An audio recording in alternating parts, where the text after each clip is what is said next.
दोस्तों नमस्कार। Short note, आज हम शॉर्ट नोट 9th में आ चुके। Lecture 9, short note 9, lecture 9, short note 9। एक बार आज फिर हम आगे चल पड़े, एक कदम और आगे, एक कदम और आगे। बस बेटे कदम कदम बढ़ाते जा, मुश्किलों का सामना करते जा। तुझे तुझे सच्चाई और सक्सेस दोनों मिलेगी। आओ आओ बेटे, क्वेश्चन 9th में मैं जो शॉर्ट नोट है पहले उसको लिख रहा हूं। Right a short note on capital budgeting and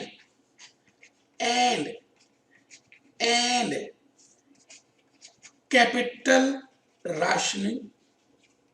आराम से बेटे, CS December 2014। Right a note, एक नोट लिखो। किस किस के ऊपर? Capital budgeting and capital rationing. तो ये आपके दिसंबर 2014 के साथ साथ आपकी मैनुअल में भी आया हुआ है, तो मैनुअल भी लिख लें आप। क्वेश्चन 9 आपके सामने है, ये पूरी लिस्ट मैं आपको दे चुका हूं। पिछली क्लास में भी दी थी, बड़े सारे लेक्चर्स में दी थी, अभी नेक्स्ट लेक्चर में फिर दे दूंगा। Question 9, capital budgeting and capital rationing. Capital budgeting and capital rationing, December 2014 plus practice manual. तो मैं चाहता हूं कि आप सभी अपनी कंसेप्ट बेस्ड क्वेश्चन की बुक 2 ओपन कर लें। बुक 2 बेटे, बुक 2 ओपन कर लें। Sir book 2? हाँ, और बेटे प्रैक्टिस मैनुअल भी खोल लें। मुझे उम्मीद है कि आपने प्रैक्टिस मैनुअल डाउनलोड कर ली होगी, उसका स्पाइरल बना दिया होगा। तो आप कृपया करके प्रैक्टिस मैनुअल अपने सामने रखें। मैंने देखिए प्रैक्टिस मैनुअल निकाली है, आपके सामने लेके आए। और फिर दूसरी चीज, आपको जो मैंने कंसेप्ट बेस्ड क्वेश्चन की बुक दी है बेटे, एक बार उसको भी सामने कर लें। पेज नंबर जो भी है, capital budgeting page number 65, concept based question book 2 capital budgeting का चैप्टर है। क्वेश्चन 20th लिखा है ना कैपिटल राशनिंग क्या होती है, कैपिटल राशनिंग।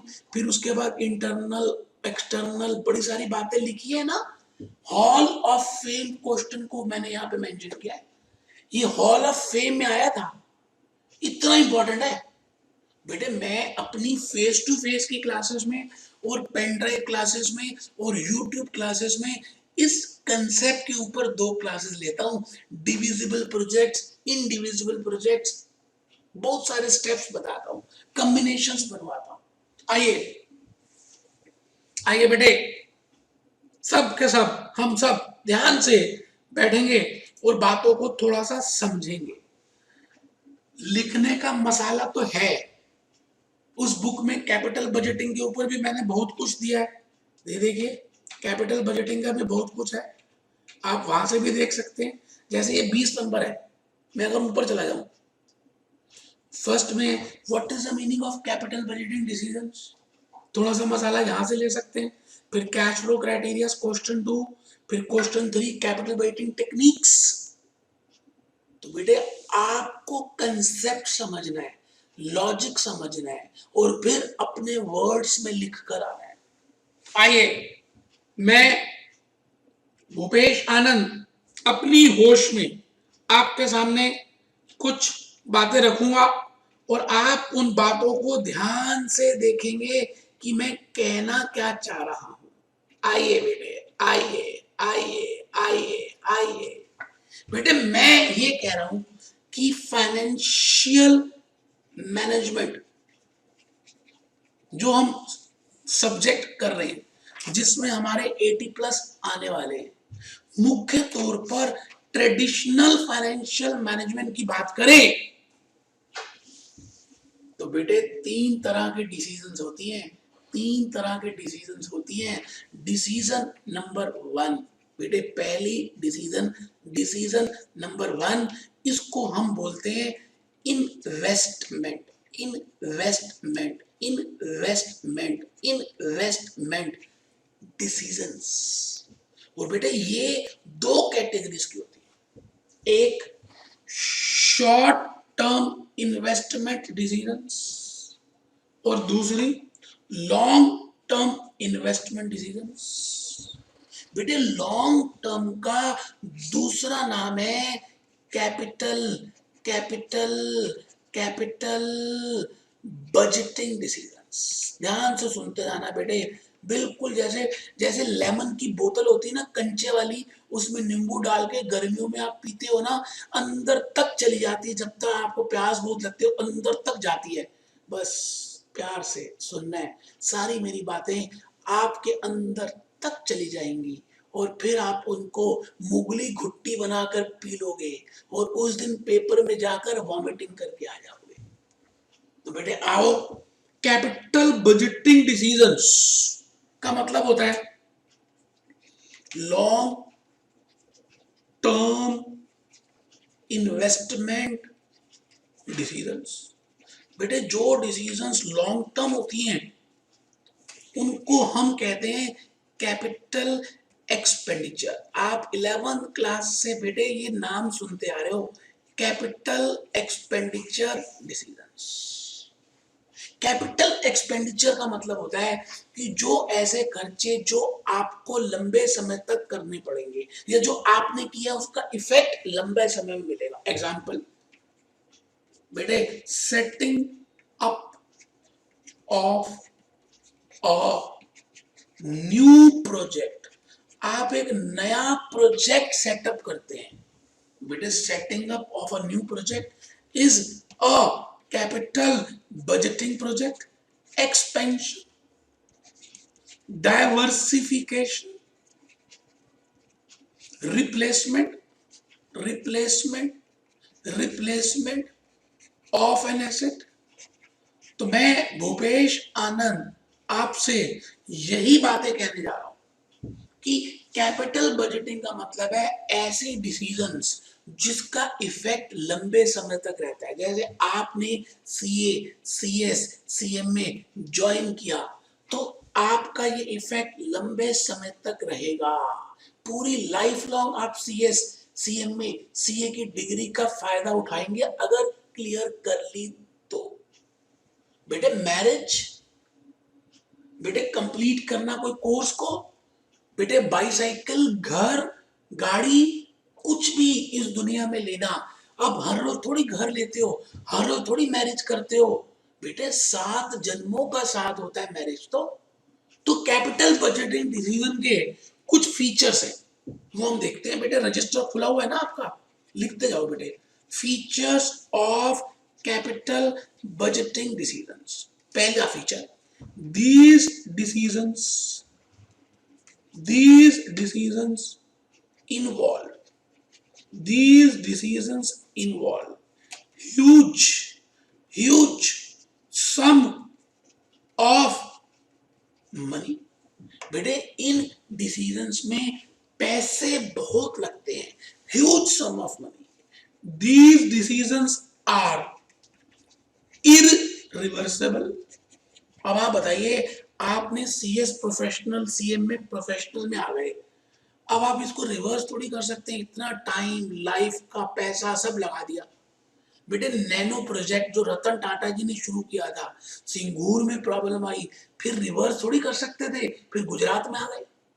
तो बेटे मैं कह रहा हूं these decisions are irreversible in nature. बेटे बेटे ये डिसीजंस इरिवर्सिबल नेचर की होती हैं। और C point, these decisions can affect MPS, बेटे ये जो डिसीजंस हैं मार्केट प्राइस पर शेयर को अफेक्ट करती है। एक बच्चा कहता है सर ये तो हमें पता ही था। बेटे हाँ, मैं ये बताना जा रहा हूं कि आपको पेपर में किस तरह से लिखना है। आपसे पूछा गया capital budgeting and capital rationing, एकदम कैपिटल राशनिंग में नहीं आना, पहले कैपिटल बजटिंग की बातें करनी है। फिर आपको ये कहना है कि कैपिटल बजटिंग के लिए जो आप फाइनेंशियल वायबिलिटी चेक करते हैं, financial viability of capital budgeting decisions, financial viability of capital budgeting decisions में बेटे दो क्राइटेरियाज होते हैं, एक नॉन डीसीएफ और दूसरा, अब एक को नींद आ रही थी वो कहता है डीसीएफ क्या होता है, बेटे discounted cash flow criterias, non DCF non discounted cash flow criterias. इसमें डिस्काउंटेड में तीन होते हैं जो आपने सुने हुए बेटे, बेटे आपने सुने हैं, मुझे पता है, मुझे पता है आपको पता है बेटे। नॉन डिस्काउंटेड में भी तीन होते हैं। इसमें पहला होता है एनपीवी, दूसरा होता है पीआई, तीसरा होता है आईआरआर। आराम से, there are three decision criterias of discounted cash flow. एक का नाम है net present value, total of inflows minus total of outflows, if NPV is positive accepted. एक होती है बेनिफिट कॉस्ट रेशियो और डिजायरेबिलिटी फैक्टर और प्रॉफिटेबिलिटी इंडेक्स, जिसमें हम क्या करते हैं present value of inflows upon present value of outflows लिखते हैं। If it is greater than 1, if it is equal to 1, if it is less than 1, आप उसके हिसाब से डिसीजंस लेते हो। बेटे ये प्रॉफिटेबिलिटी इंडेक्स है। बेटे पूरी कैपिटल बजटिंग में एक ऐसा टूल है जो आप हमेशा यूज करते हो, इसी का झंडा ऊपर रहेगा, इसका नाम है नेट प्रेजेंट वैल्यू। अब मैं आपको जो कहने जा रहा हूं ध्यान से सुनना है बेटे। कैपिटल बजटिंग डिसीजंस में, इन कैपिटल बजटिंग डिसीजंस में मैंने अभी अभी कहा huge sum of money is required. बेटे बहुत सारे पैसे लग जाते हैं कैपिटल बजटिंग डिसीजंस में। इसलिए कई बार क्या होता है बेटे, पैसे होते ही नहीं है। जैसे आजकल डीमोनेटाइजेशन स्टार्ट हो गई, तो बेटे फंड्स ही नहीं है लोगों के पास, फैक्ट्रीज बंद हो गई या कुछ लिमिटेड फंड्स हैं। अब आपको डिसाइड करना है कि कौन सा प्रोडक्ट बनाना है। तो मैं इसके दो सिनेरियोस ले रहा हूं। एक सिनेरियो को लिख रहा हूं बेटे, when funds are not limited. इसका मतलब आप मुकेश अंबानी की तरफ देखें तो रिलायंस जियो पहले दिसंबर तक फ्री था, अब मार्च तक फ्री है। सार्डिनल रहोगे तो ऐश करोगे। बेटे फंड्स आर नॉट लिमिटेड। अगर पेपर में कुछ नहीं दिया तो मैं ये मान के चलूंगा कि फंड्स आर नॉट लिमिटेड। दूसरा सिनेरियो बेटे, दूसरा scenario number 2, when funds are limited। जब फंड्स लिमिटेड हैं तो बेटे इसका नाम है कैपिटल राशनिंग। इसी का नाम है, इसी का कैपिटल राशनिंग। बेटे आपको मालूम है जब आप बहुत छोटे थे तो हमारे पेरेंट्स राशन शॉप्स में जाते थे, वहां चीनी, केरोसिन तेल, चावल, गेहूं लिमिटेड मिलती थी, क्योंकि बेटे सप्लाई थी नहीं। उस जमाने में हिंदुस्तान पाकिस्तान अलग हुए थे, सबको राशन कार्ड्स दिए थे, फेयर प्राइस शॉप।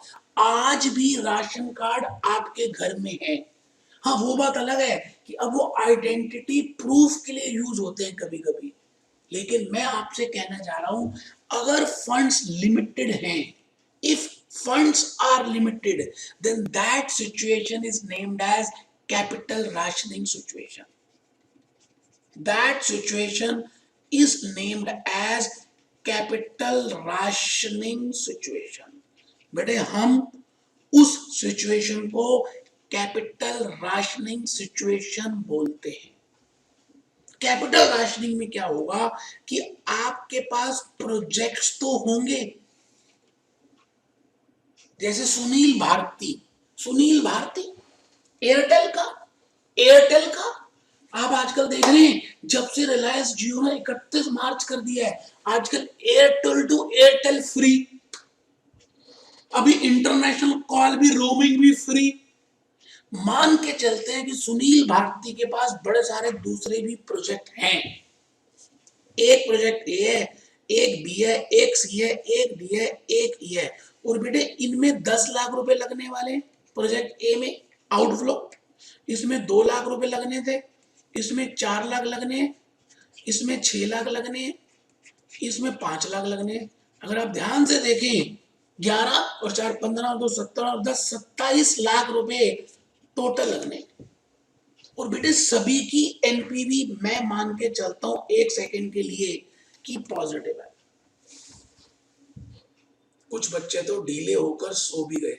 नहीं बेटे, टांगे सीधी करो, कमर सीधी करो, पानी पी के हो जाओ, थोड़ा सा पानी पियो, पानी पी के आओ, उठो उठो उठो ना बेटे, उठो, पानी पी के आओ, आंखों में थोड़ा पानी डालो, थोड़ा पानी अंदर डालो, मन में विचार शुद्ध होते हैं बेटे।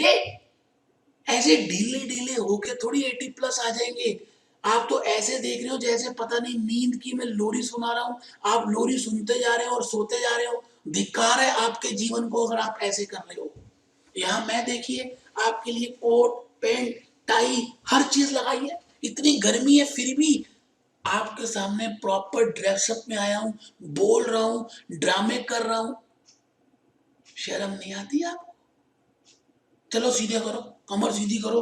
बेटे मैं आपसे ये कहना जा रहा हूं कि आपके पास बस 15 लाख रुपए ही हैं। अब आपको डिसाइड करना है कि इसमें से ए बनाएं, बी करें, डी एक्सेप्ट करें, ई करें। एक बच्चे को नींद आ रही थी, वो कहता सारे क्यों नहीं कर लेते जब पॉजिटिव एनपीवी है, उसके तो थप्पड़ मारूंगा कान के नीचे। मैंने कहा मेरे पास फंड्स कितने अवेलेबल हैं, फंड्स कितने अवेलेबल हैं, खाली 15 लाख ही तो अवेलेबल है, इसमें 27 लाख लगेंगे। तो मुझे डिसाइड करना पड़ेगा कि ये जो कैपिटल है इसको किस तरह से राशनिंग करूं सो दैट मैं सबसे ज्यादा एनपीवी अर्न कर लूं। बेटे याद नहीं है मार्जिनल कॉस्टिंग में आप यही काम करते थे। एक फार्मर होता था marginal cost and management accounting में, उसके पास एक लैंड था, लैंड में 40 एकड़ का लैंड था। अब उस लैंड में वो 4 तरह के प्रोडक्ट्स प्रोड्यूस कर सकता है, एप्पल, बनाना, मैंगो और बेटे स्ट्रॉबेरी। तो आपसे कई बार जब आप गांव जाते थे तो वो आपसे पूछता था कि ये बता सीएम में कि मैं कौन सा प्रोडक्ट बनाऊं और कितने एकड़ में बनाऊं। बेटे जब भी कुछ भी लिमिटेड होती है, when anything is limited in supply, जब भी कुछ भी लिमिटेड होता है, when anything is limited in supply, तो आप क्या करते हो, उसको आराम आराम से ध्यान से बांटते हो। और बांटते कैसे हो, आपकी आउटपुट ज्यादा है। जैसे मैं आपके सामने एक एग्जांपल रखूं, एक कारपेंटर था बेटे, एक कारपेंटर था, उसके पास 2 जॉब्स आई, जॉब नंबर 1 और दूसरी आई जॉब नंबर 2। एक थी बेटे 10 घंटे की और 200 रुपए के हिसाब से उसको मिलने थे। एक थी बेटे 5 घंटे की, और उसको उसको बेटे 300 रुपए के हिसाब से मिलने थे। मतलब यहाँ टोटल पैसे 2000 मिलते और यहाँ टोटल पैसे 1500 मिलते। अब मैं आपसे कहूं कि उसको एक ही काम करना है, दोनों जॉब्स नहीं कर सकता। वो टाइम लिमिटेड नहीं है, बहुत टाइम है, बहुत टाइम है, बहुत टाइम है। आप उसको कौन सी जॉब करने को बोलेंगे, पहली या दूसरी?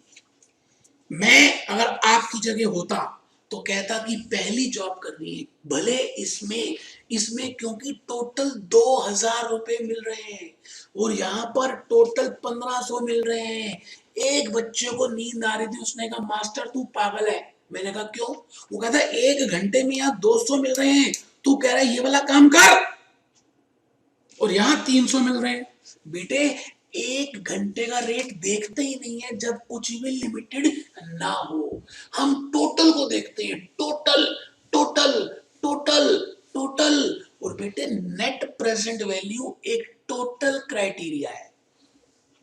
बट अगर मैं इसी क्वेश्चन में एक हल्का सा ट्विस्ट कर दूं और आपको कहूं कि भाई ये बताओ कि अगर फंड्स, अगर टाइम अगर टाइम अगर टाइम लिमिटेड है, लिमिटेड है, टाइम नहीं है उसके पास, एक ही जॉब कर सकता है, तो बेटे अगर टाइम नहीं है तो मैं कहूंगा उसको जॉब नंबर 2 करनी चाहिए।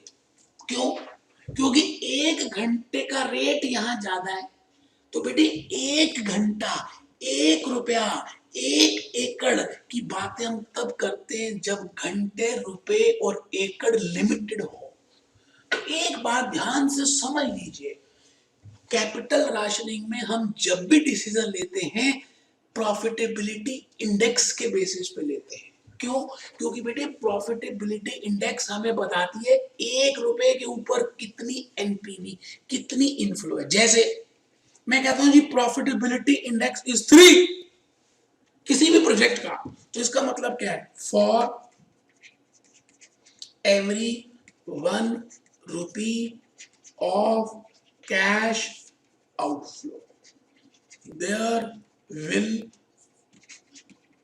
₹3 of cash inflow।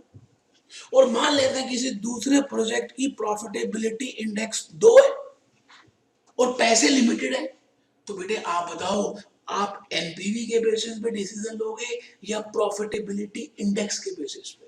बेटे हम हर हालत में बेटे प्रॉफिटेबिलिटी इंडेक्स के बेसिस पे डिसीजन लेंगे। तो मैं भूपेश आनंद आज आपके सामने टाई वाई पहन के खड़ा हूं, बोरोलिन फेयर एंड हैंडसम लगा के खड़ा हूं और आपको ये कह रहा हूं कि कैपिटल राशनिंग का मतलब है फंड्स लिमिटेड और फंड्स लिमिटेड का मतलब है प्रॉफिटेबिलिटी इंडेक्स। और एक बात का और ध्यान रखना है कि कैपिटल राशनिंग में बेटे 2 तरह के प्रोजेक्ट हो सकते हैं, एक डिविजिबल, एक डिविजिबल, एक डिविजिबल और दूसरे कौन से? Indivisible. So there can be 2 types of projects in capital rationing. One is divisible projects and second is indivisible। indivisible बेटे डिविजिबल कौन से होते हैं? जो छोटे छोटे पार्ट्स में डिवाइड हो सकते हैं उनको बोलते हैं बेटे डिविजिबल। और इनडिविजिबल कौन से होते हैं? इनडिविजिबल जैसे मुझे हेलीकॉप्टर परचेज करना है, तो बेटे हेलीकॉप्टर परचेज करना इज अ इनडिविजिबल प्रोजेक्ट। ऐसा थोड़ी है मेरे पास 5 करोड़ है तो मैं पहले उसका पंखा ले लेता हूँ। 5 करोड़ का हेलीकॉप्टर आता है, मेरे पास 2 करोड़ है तो पहले पंखा ले लेता हूँ, फिर पैसे आएंगे तो टायर ले लूंगा, फिर पैसे आएंगे तो मशीनें खरीद लूंगा। नहीं बेटे, प्यार करना है तो पूरा, नहीं तो छोड़ दो। तो बेटे प्रोजेक्ट्स 2 तरह के होते हैं। आइए जी एक बार बुक ओपन करें और उस बुक में देखें कि हम क्या करने जा रहे हैं। आइए क्वेश्चन 20 आपके सामने capital rationing occurs whenever there is a ceiling on the number of amount of funds that can be invested in a specific period of time. It is a situation in which the firm has several attractive investment opportunities but does not have enough funds to invest in all of them. एक बच्चे ने तो book भी नहीं खोली, उसने कहा देख लूंगा, वो बेवकूफ है, कभी नहीं देख पाओगे, 6 महीने वेस्ट करोगे, अभी क्यों नहीं खोली? इतनी देर पहले बोल दिया था कंसेप्ट बेस्ड क्वेश्चन बुक 2, इसका पेज नंबर ये क्वेश्चन नंबर। ज्यादा समझदार बनते हो बेटे, जो ज्यादा समझदार बनता है ना घाटे में रहता है, इस बात को समझ लेना। विद्या की देवी ईमानदार के पास जल्दी आती है। ज्यादा समझदार मत बनो, आपको जो कह रहा हूं वही करो बस चुपचाप। बेटे क्वेश्चन 20 कैपिटल राशनिंग का नोट आपको दिया हुआ है। मेरे हिसाब से इसमें देखिए लिखा है डिविजिबल प्रोजेक्ट्स, इंडिविजिबल प्रोजेक्ट्स, और भी आप इसके ऊपर लिख सकते हैं। मुझे लगता है बड़ा अच्छा मसाला मैंने दे दिया है। वैसे अगर आप मेरी कैपिटल बजटिंग की लेक्चर्स यूट्यूब से देखें तो इसके ऊपर मैंने 2 लेक्चर्स 3-3 घंटे के दिए, ज्यादा समझ आएगा। तो बेटे आप सभी मेरे अपने ही तो हैं, इसीलिए तो मैं आपको डांट देता हूं, प्यार कर देता हूं, जो मेरे मन में आता है बेटे मैं कह देता हूं। प्यार तो उसी से होता है ना। प्यार का मतलब क्या है कि जो बिना सोचे समझे आप सामने वाले को बिना हिचके बोल दो, वो तो प्यार है। बाकी तो सब बेकार है सर, बाकी प्यार नहीं है। मैं उसको प्यार की डेफिनेशन नहीं देता। मुझे आपका भला करना है, भला चाहता हूं, और अगर आप भला अपना नहीं कर रहे होंगे तो मैं थप्पड़ भी मार दूंगा आपको। क्या हो गया? मुझे पता है आप ये शॉर्ट नोट 9 वीडियो लेक्चर देखकर जाएंगे और आप वहां पर लिख कर आएंगे। इन्हीं बातों के साथ मैं भूपेश आनंद आज आपसे इस लेक्चर